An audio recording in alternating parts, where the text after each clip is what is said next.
RE/MAX specialist Maria Raymer is back, and this time we're talking about a landmark housing bill that has cleared Congress. So thank you so much for joining us and always keeping us up to date. Sure. Love that. Okay, so what is this bill about and who helped it along?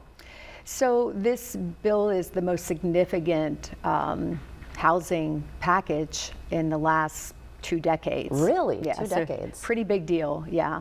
The National Association of Realtors has been driving this issue for the last 2 years, along with the support of their 1.5 million members. Yeah. So that's a big squeaky wheel. That's a big squeaky wheel, loud voice. Yeah, that's so good though. Super helpful. So, okay, well then talk a little bit more about this bill. Like, what are the next steps? What's actually happening here? So what's happening next is it'll go to President Trump's desk to be signed into law, we anticipate, very soon, we hope. Right, Yeah. right. And so how does it help housing ultimately? So it addresses housing inventory, financing, affordability, zoning, workforce development. Wow, a lot. And yeah, and you know, there's just so many pieces people don't realize, even housing rehabilitation, you know, projects that are just like not habitable right now, they go in and fix those houses and make them available. Yeah, make them available to people.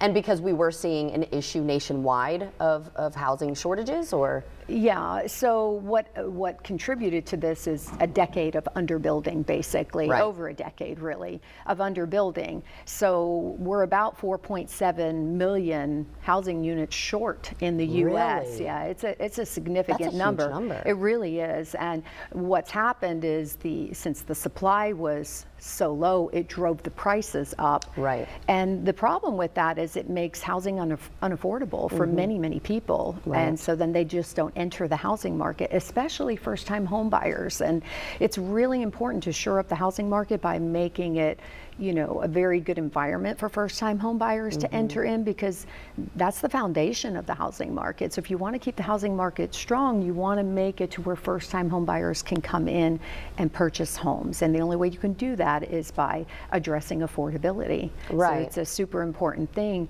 You know, and of course, you know, in different areas, shortages are, you know, more prevalent, whereas in our area, we're not short on housing right now. We have a decent supply, so our pricing has been, you know, correcting for a while now. Right. So it's a great place to buy. That's my shameless plug for Northeast Florida. That's right. Why you should buy here. Right. But it is true, though. I mean, we have a really good inventory supply right now, and the prices have become better for buyers, and so we're seeing a little bit more activity in our market. But you know, we always want to see more. Right, so of course. it's helpful. And then, so let me ask you this then, when it comes to making it more affordable for folks and having more inventory, I mean, is it just builders building more? I mean, how does it actually work? This bill will address that and make it easier for builders to build more, but you know, like I mentioned, zoning, things like that. So they kind of take away some of the barriers, expedite the timeline. I see. Because if there's a lot of red tape in between,